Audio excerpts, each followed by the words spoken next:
rupiah terhadap dolar itu angkanya lebih tinggi bahkan daripada pulau di Indonesia itu sendiri. Di Indonesia pulau 17.380, dolarnya 17.400 apa? Saya bertanya kepada saudara-saudara, MBG bermanfaat atau tidak?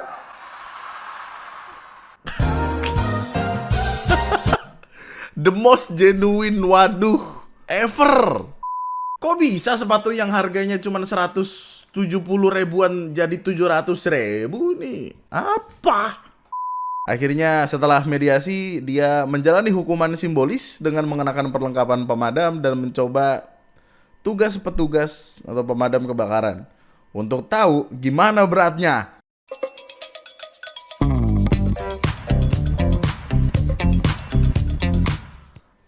Halo orang, selamat pagi by the way, selamat menikmati hari-hari bekerja seperti biasa ya. Internet lagi chaos banget by the way, dengan semua perdebatan yang ada. Boy, Allahu Akbar. Kemarin kan gue habis liburan ya ceritanya. Habis dari Bogor gue ngikut-ngikut orang macet. Lu bayangin 6 menit. Harusnya 6 menit, jadinya 60 menit.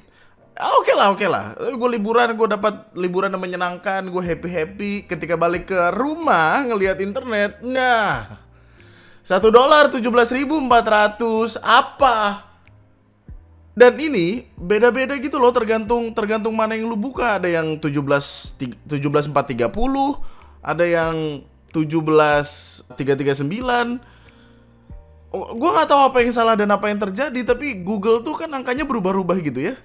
Sekarang sih 17.339 dan tidak ada bekasnya pernah 17.400. Ya mana gue nggak tahu apa yang terjadi. Apakah ini pemerintah hadir dan bilang kayak, tak dulu, jangan 400 dulu, ini 399 nggak apa-apa, 399 jangan 400. Gue nggak tahu apa yang terjadi men. Tapi chaos banget, gila. Oh, memusingkan dan menakutkan. 1 euro tuh 20.000 loh by the way. 20.000 men, 20.400. Yang artinya 5 koin 1 euro itu 100.000. Serem banget ini. Ini adalah ATH-nya Indonesia, ATH tertinggi semenjak kemerdekaan kita. Bahkan ada di Twitter yang ngasih tahu kalau rupiah terhadap dolar itu angkanya lebih tinggi bahkan daripada pulau di Indonesia itu sendiri. Di Indonesia pulau 17.380, dolarnya 17.400 apa? Serem banget loh. Gua nggak tahu apakah nanti ketika Agustus kita bisa di 17.845 mungkin ya, nggak tahu gue, tapi ya apa-apa naik, plastik naik, kopi tuku naik jadi 25.000, buset. Sejauh ini kabar yang gue dengar, presiden itu manggil beberapa orang ke istana buat ngobrolin perkara ini, buat nyari tahu solusinya gimana, karena ini kalau makin lemah makin gak masuk akal nih. Bisa jadi ntar tiba-tiba Pertalite harganya naik, Pertamax harganya naik, semua naik. Well, melemahnya rupiah terhadap dolar itu kan aspeknya banyak ya. Ada yang dari perkara perang, dari perkara minyak, dari perkara asing yang keluar dari investasinya Indonesia, banyak sekali. Cuman mari kita doakan yang terbaik. Serem banget men, serem banget. Anyway, bulan Mei ini dimulai dengan beberapa hal yang cukup gue nggak tahu sebutannya kocak atau aneh atau apa. Tapi kan lu ingat sempat ada Hari Buruh ya, Hari Buruh Internasional. Meskipun hadir dengan beberapa pertanyaan kayak kenapa ada sembako, terus ada isu kalau ada beberapa oknum yang datang ke sana tidak untuk membersamai buruh tapi karena dibayar. Ada presiden kita buka baju. Perasaan ini adalah tentang buruh, kenapa jadi kayak konser lempar baju. Dan ini rebutan bro, gokil. Kayak lagi konser seleng tuh. Dan yang paling amazing tentu saja ini dong. Maksudnya kita kan udah berkali-kali ngebahas MBG ya. Dan ketika ngelihat video ini adalah waduh paling genuine yang pernah gue lihat. Like waduh. Kita juga memberi MBG makan bergizi gratis.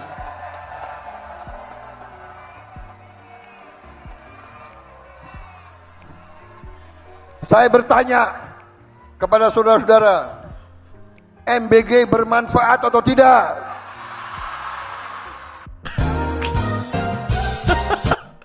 The most genuine waduh ever. Men, Ketua Serikat Buruh. Waduh. Gue bisa loh sumpah sejam ngeliatin waduh ini bener dah. Karena sangat real. Lu bisa jadiin ini stiker, terus lu taruh di obrolan-obrolan WhatsApp grup itu ketika ada orang yang melakukan sesuatu yang waduh. Dan ini bagus sekali men, meme-nya men. MBG bermanfaat atau tidak?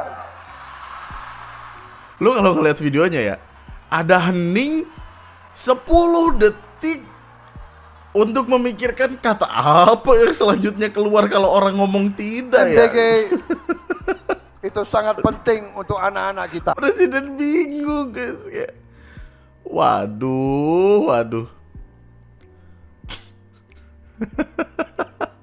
Ada versi 4K-nya.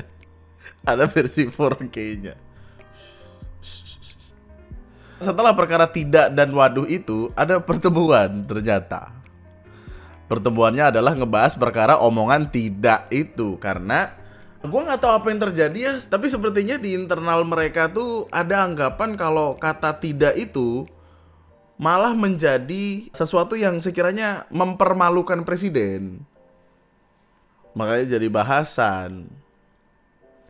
Lalu klarifikasi keluar.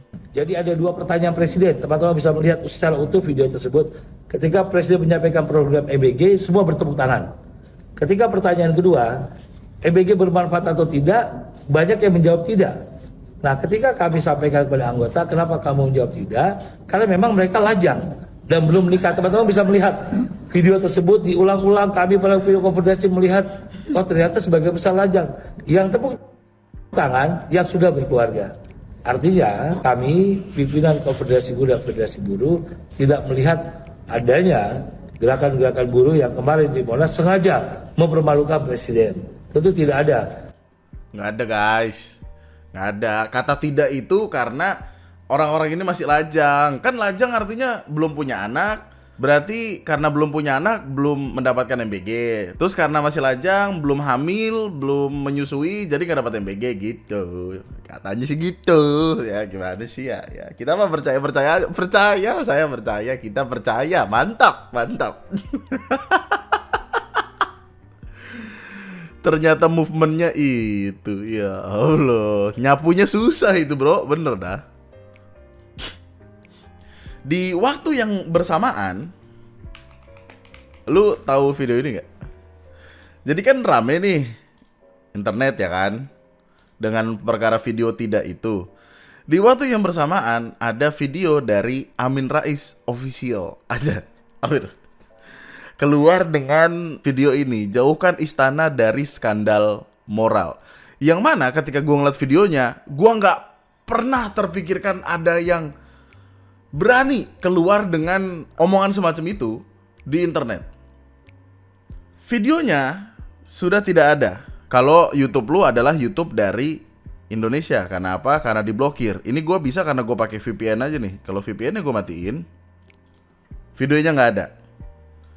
Kok bisa gitu sih? Iya, YouTube kan ada di dalam PSE ya, penyedia sistem elektronik.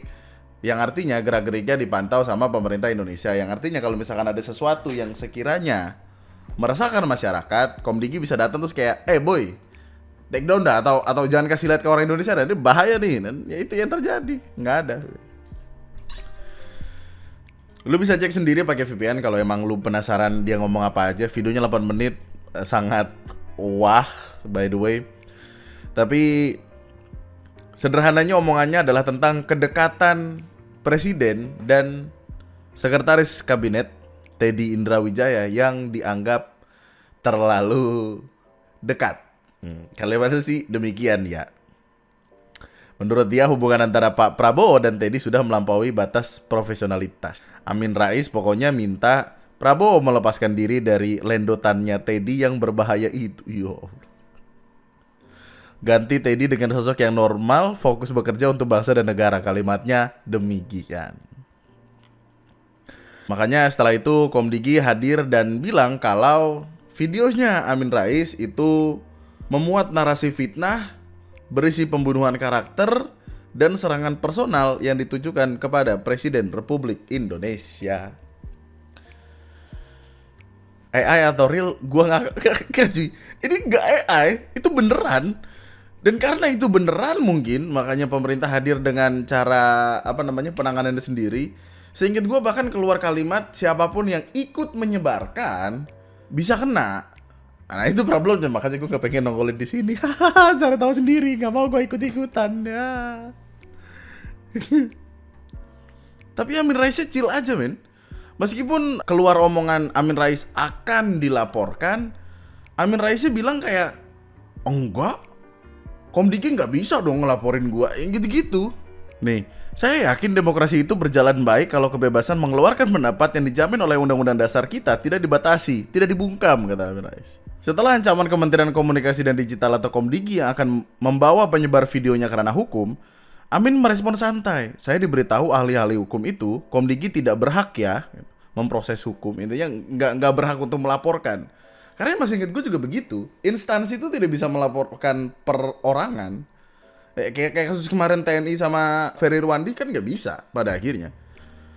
Kalau sampai di pengadilan, saya yakin sekali saya akan minta keterangan dari beberapa dokter spesialis. Loh, kok dokter spesialis? Hubungannya apa, Pak?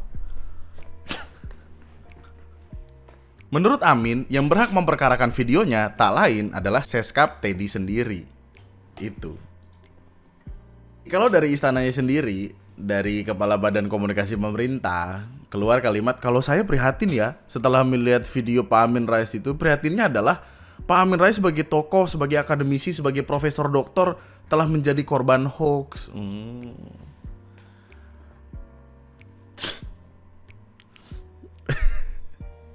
Gue gak jangka aja, gue gak expect sama sekali. Kayak, ini obrolan dan sirkulasi debatnya tuh udah lama banget ada di Twitter. Kalau misalkan lu mau ngelihat Twitter dikit juga lu akan ketemu obrolannya kayak apa. Tapi hadir Bapak Natalius Pigai. Hadir dengan omongan pernyataan Amin Rais melanggar HAM. Nah, tiba-tiba datang kasus kemarin banyak, kagak ada, lama banget. Yang kasus penyiraman air keras aja itu lama banget loh beliau hadirnya. Tiba-tiba di perkara ini langsung muncul. Wadaw.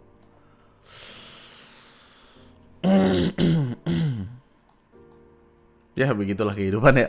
Gue nggak tahu akan dibawa kemana sih. Mungkin hanya akan dijadikan angin lalu terus ya udah. Videonya juga udah nggak bisa dilihat gitu kan. Oke. Terus perkara sepatu. Gue yakin lu akan marah-marah deh perkara ini. Awalnya sebelum akhirnya ada klarifikasi dan lu harus memutuskan sendiri menurut lu mana yang salah mana yang benar. Jadi gini. Awalnya gini. Ada tweet ini tiba-tiba keluar. Gue kaget dong. Ini keributan tentang apa nih, kok gue kelewat gitu. Terus intinya ada brand lokal, brand sepatu lokal, yang ownernya nge-tweet kayak gini. Hari ini nama Straight Nine mendadak ramai diperbincangkan terkait salah satu berita yang beredar. Untuk meluruskan situasi ini, kami perlu menyampaikan beberapa hal penting. Foto produk yang beredar di pemberitaan memang merupakan salah satu artikel kami dengan harga 179.900. Straight Nine tidak terlibat mengetahui atau menerima pesanan secara langsung dalam pengadaan sepatu yang sedang diberitakan. Pengadaan sepatu? Straight Nine memiliki visi untuk menjadi brand lokal Surabaya yang dapat dijangkau oleh semua kalangan. Sudah lebih dari 1 juta pasang sepatu kami melangkah di seluruh Indonesia. Apa hubungannya dengan sepatu? Sampai akhirnya keluar ini. Mensos anggarkan 27,5 miliar untuk beli sepatu sekolah rakyat per pasang seharga 700.000. Terus kelihatan sepatunya adalah ini. Oh, ternyata yang dimaksud adalah Straight Nine tersebut. Waktu dilihat harganya adalah 179.000. Kalau misalkan diskon jadi 165.000. Kok bisa tiba-tiba hadir dengan kalimat ini 700.000, Bapak? Apa yang terjadi? Ada apa?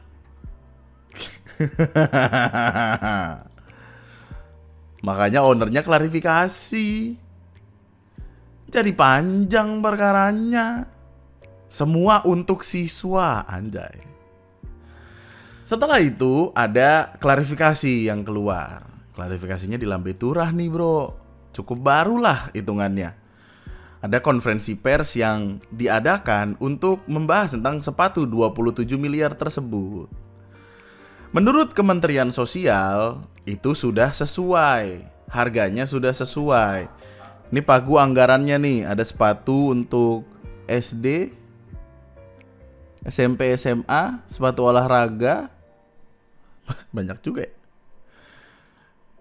Intinya bapaknya mau bilang, sepatu yang ada di foto ini dan sepatu yang dianggarkan itu berbeda. Menurut Kementerian Sosialnya, sepatu yang dilihat ada di foto ini itu bukan sepatu yang dianggarkan di sini. Menurut Kementerian Sosial, Ibu Khofifah ini memberikan sepatu ini sebagai pemberian untuk sekolah rakyat. Nah ini sepatunya, beda nggak sama Ibu Khofifah? Nanti fotonya yang dengan Bu Khofifah coba lihat juga. Nah, ini sepatu yang dari pemerintah. Ini yang 700.000. Bukan dari pemerintah, ya dari Kementerian Sosial untuk sekolah rakyat. Nah ini yang dengan Bu Khofifah. Ya ini beda, programnya itu fotonya ini ya nggak nyambung. Ya jadi fitnah nggak karu-karuan ini. Mas, bentar mas. Ini kamu cek di Shopee, jadi sih harganya segini, kok tambah pikirannya nggak karu-karuan. Mas, pelan-pelan mas. Jadi ini yang Bu Khofifah, bukan ini pemberian Bu Khofifah, khusus Bu Khofifah untuk siswa sekolah rakyat tambahan dari gubernur gitu loh ya. Jadi bukan yang dari Kementerian Sosial. Oh, ya itu termsnya itu. Termsnya adalah ini tambahan yang diberikan oleh Ibu Khofifah, Gubernur Jawa Timur.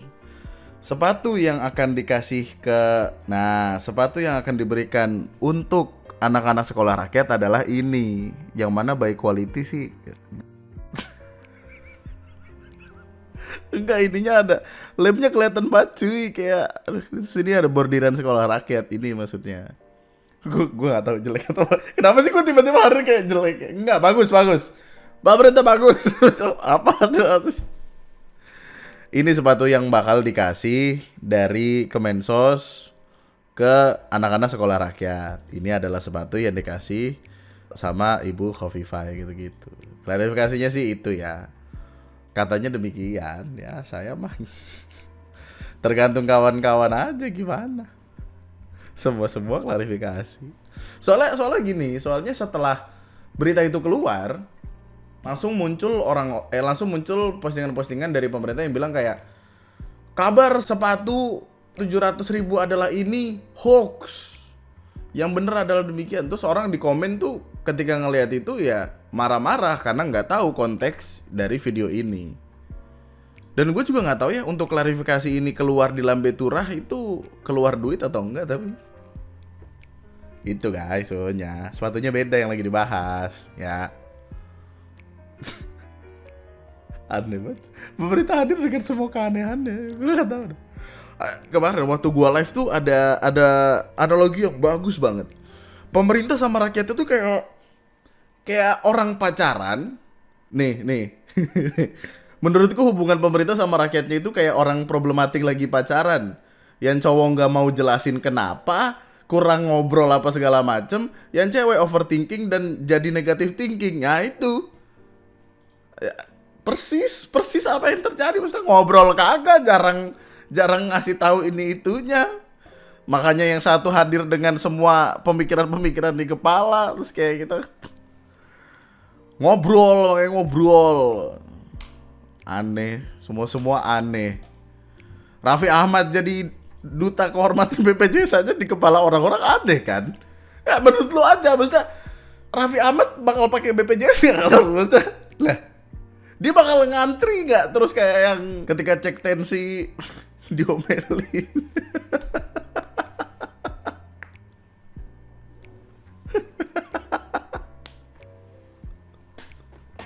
Dan ini pertama kalinya loh men, ada duta kehormatan BPJS pertama kalinya. Dan Ya mungkin hadirnya karena dia adalah utusan khusus presiden gitu-gitu ya. Nah ini, emang dia pakai BPJS. Udahlah ya, pemerintahnya itu aja ya, cukup ya. Ya, mending kita lihat kelakuan orang Indonesia di Jepang nih. Nah, ini aja nih ya. Jadi ceritanya ada video ini. Video seseorang di Jepang yang intinya merokok di depan plang dilarang merokok. Ini di negaranya orang. Santai banget kayaknya orang. ダメじゃないよね、前。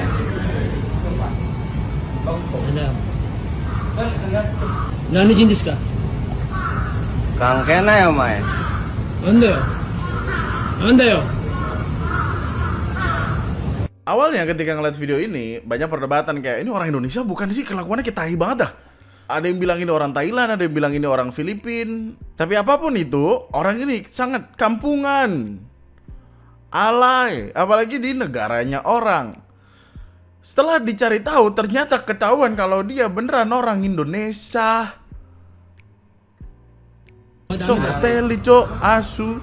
ダメじゃないよね、前。 Langsung keluar klarifikasinya.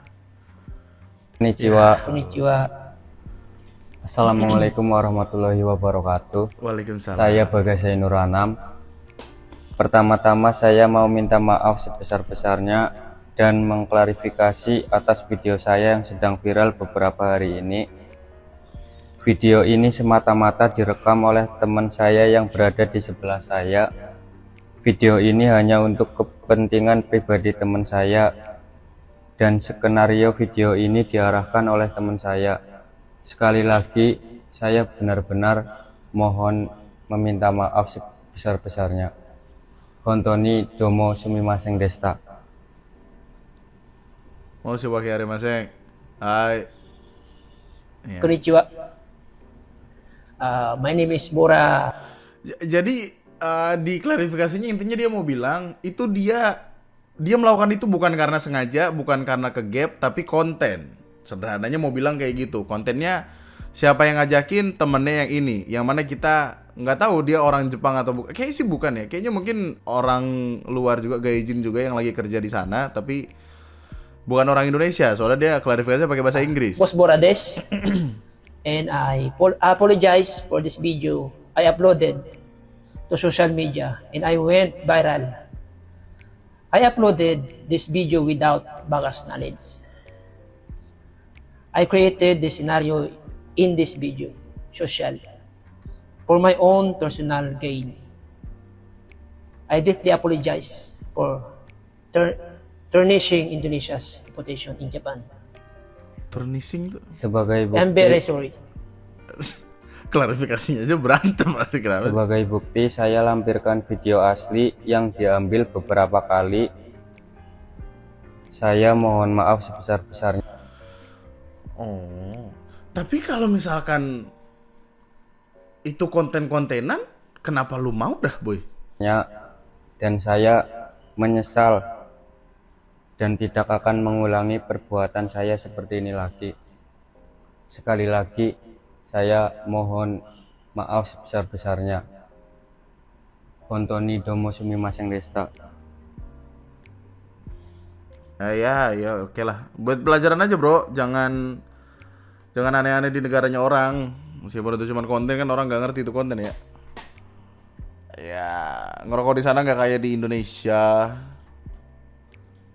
Tengil banget. Orang tuh gak sukanya karena tengilnya itu berarti ya kayak asik gaya apaan sih lu di negaranya orang, di kampungnya orang, bus. Komennya isinya marah-marah semua ya. Iyalah pasti marah-marah gimana sih. Lu mau tahu yang bikin marah-marah lain? Ini, bro.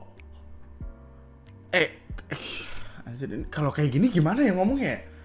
Jadi ceritanya gini, ada orang-orang pinjol. Lo tau kan pinjol itu udah menjadi kayak semacam tulang punggung di beberapa kehidupan orang-orang di Indonesia. Maksudnya kalau nggak punya duit pinjol, kepepet pinjol dan lain sebagainya. Sampai ada di titik dimana tidak bisa membayar dan tukang pinjolnya, debt kolektornya lebih tepatnya, itu melakukan segala macam cara supaya si orang ini mau bayar. Yang tainya adalah debt kolektor ini sampai nelpon ambulans, damkar dan segala macamnya sesuatu yang ada urusannya dengan emergensi untuk nagih nasabah. Apaan dah? Dipermainkan ini gimana maksudnya? Yo, Bukan urusan kami. Kita dari damkar. Ayo jenengan kalau nganu berurusan dengan anu Jangan ya, melibatkan jangan kami. melibatkan kami. Ayo. Yo, Perintah siapa? Ketemu langsung sama saya.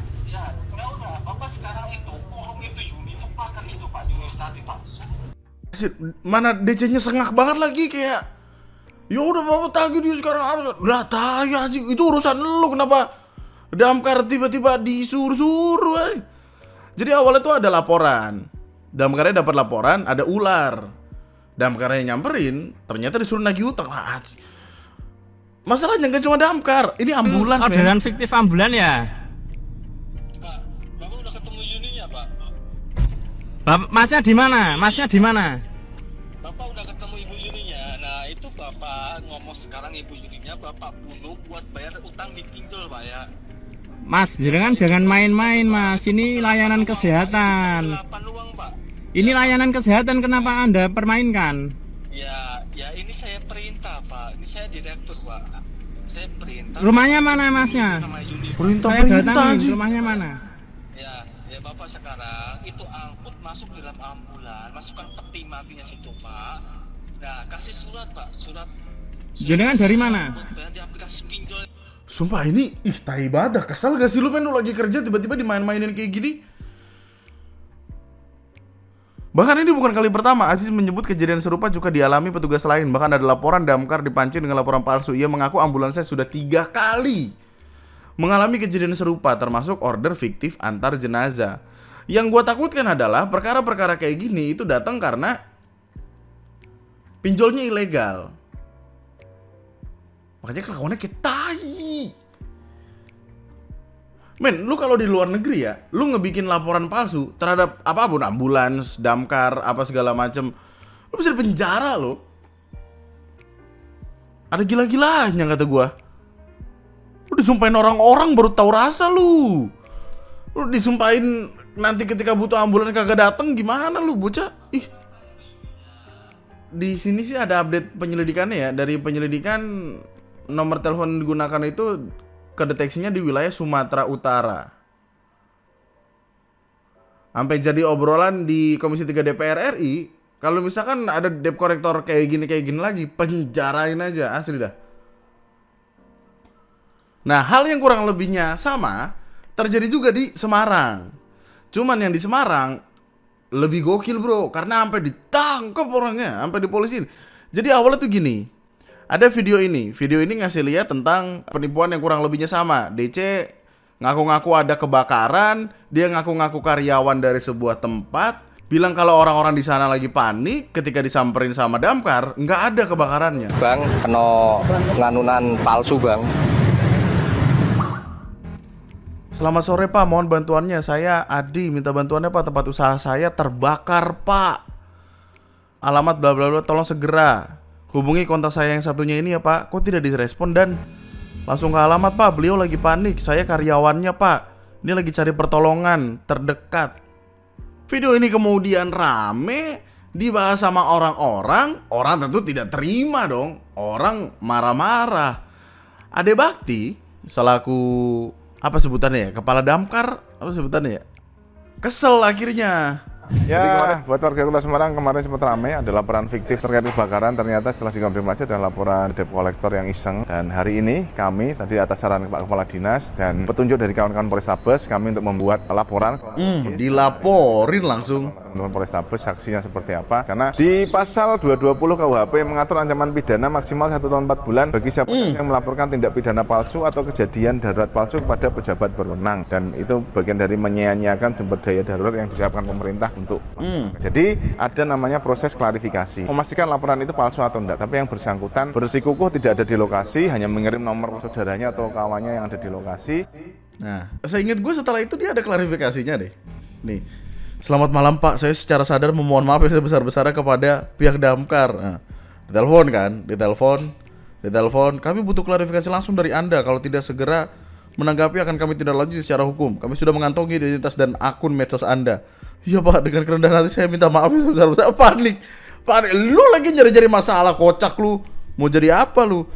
Silakan Anda bisa datang ke kantor dinas pemadam kebakaran Kota Semarang. Pak, saya terlalu jauh Pak dari Surabaya. Harus dan wajib. Anda berani berbuat, harus berani bertanggung. Iya Pak, saya tanggung jawab Pak. Saya minta maaf kepada pihak damkar Pak. Kami tunggu 2 kali 24 jam kedatangannya. Pak, apakah bisa dengan cara lain Pak? Lu waktu ngelakuin ini kagak mikir. Giran suruh dateng ada aja alasannya. Akhirnya setelah ditekan, bakal dilaporin polisi bro, di penjara gimana, makanya setahun tuh. Akhirnya dia bikin video klarifikasi. Selamat malam buat Pak Adi Bakti dan rekan tim Damkar Semarang. Melalui video ini, saya Boneng Turuswa, saya mau klarifikasi terkait dengan video yang beredar di sosial media. Bahwasanya betul saya melakukan hal tersebut. Dengan melakukan pelaporan palsu ke instansi tim Damkar Semarang. Saya melakukan hal ini karena terbawa emosi terkait utang piutang pribadi dengan Bapak Ngadi. Ya udah, mohon maaf seperti biasa lah, tapi mohon maafnya tidak langsung diterima secara gampang. Akhirnya tetap disuruh datang. Ya, sore Mas. Iya. Rame. Wah. Rame. Satu loh, tak tungguin loh. Satu aja yang dituangkan siapa? Ayo. Bertiga aja nggak? Ayo Mas. Diobrolin, diomelin, intinya minta maaf secara langsung, karena kalau nggak kayak gitu ya percuma, soalnya orang-orang tuh jadi nyari dia siapa men. Kayak PT-nya dicari, alamat IG apapun itu semuanya ketemu, ada alamatnya bro. HP-nya ketahuan Oppo F7. Akhirnya setelah mediasi dia menjalani hukuman simbolis dengan mengenakan perlengkapan pemadam dan mencoba tugas petugas atau pemadam kebakaran untuk tahu gimana beratnya. Bohong-bohongin, dan dia panik sendiri bro, bingung gimana ya. Mak, jadi damkar mak. Dia Mas Bobi tinggal aja. Bapak Hendi. Saya masuknya lewat jalur ini. Aduh, dibanget aku. Awas ya, kena kene ya. Diajarin gimana beratnya. Apa nggak disuruh nyuci mobil aja tuh satu-satu tuh, mobil damkar. Ya. Karena pada akhirnya yang jadi masalah adalah dia yang ngebohongin damkar, ya biarkan damkar memilih hukumannya aja maksudnya. Kayaknya setelah itu dia nggak dilaporin deh, maksudnya dimaafkan, terus saya kira selesai gitu. Buat jadi efek jerah aja ke orang-orang, ke pinjol-pinjol lain, kelakuan begitu amat. Hati-hati sama pinjol. Jangan ngerecokin kerjaannya orang lain. Cuman nih gitu, gue bingung. Ini gimana maksudnya? Kita kan nggak tahu nih DC-nya bakal berperilaku seperti apa aja kan? Apakah berarti solusinya adalah jangan pinjol? Ya sebenarnya itu saran, jatuhnya saran sih, jangan pinjol. Ntar lu akan terjebak apa segala macam. Tapi di satu sisi ada banyak orang terbantu gara-gara pinjol, meskipun pada akhirnya mereka pusing-pusing juga ya. Tapi gimana ya? Gimana kalau kayak gitu ceritanya? Dan kelihatan emang caranya mereka adalah dengan ngebikin siapapun yang ngutang malu, kan diliatin tetangga, diliatin apa, terus bikin yang ngutang panik kan. Hati-hati sama pinjol. Please. Hati-hati. Karena yang repot bukan cuma lu, bisa jadi orang lain juga. Ya. Oke, mantap. Itu dulu berarti ya untuk perkara-perkara kekeosan yang ada. Kalau misalkan lu ada informasi tentang keos-keos lain yang sekiranya bisa dibahas di sini, ayo tolong tag aja saya di Twitter atau Instagram, guys. Atau TikTok juga. Tapi TikTok gue jarang buka sih. Hidup yang lempeng-lempeng aja. Hidup yang lurus-lurus aja. Kita punya SOP masing-masing dalam menjalani kehidupan, dinikmatin aja ya. Pusing kalau misalkan berantem mulu, pusing. Bener dah. Emang kagak pengen hidup tenang apa? Gue inget banget ada satu video di KRL yang orang berantem senggol-senggolan, tau gak sih lu?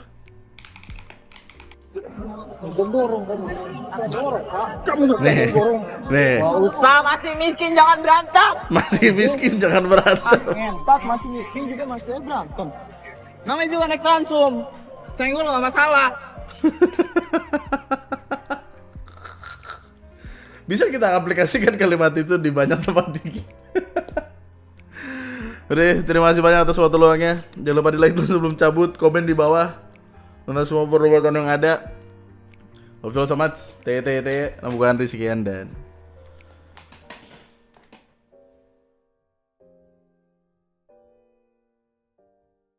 tadi tuh Nita mau ngabawain perkara ini juga cuy. Coba lu lihat dah. Ada lowongan pekerjaan kru outlet full time, jam kerja dari jam 5 pagi sampai setengah 3 sore, gajinya 1 juta per bulan. Yang artinya 1 jam lu kerja, lu dibayar 4 ribuan, 3 ribu, 4 ribu, bro. Gue kerja sama Firaun tapi gimana ini? Ngelihat lowongan-lowongan kayak gini orang malah jadi pengen mending jadi tukang parkir gitu. Gimana? Tukang parkir per bulan bisa berapa, bro? Kemarin ada tukang parkir ditanyain sehari dapat berapa? Dapat 200, 300. Itu udah kayak orang kerja kantoran itu. Wah, UMR mah lewat 6 juta mungkin sebulan. Berasa tuh duit. Kalau sehari 200 6 juta, kalau sehari 300 udah 9 juta. Mending parkir.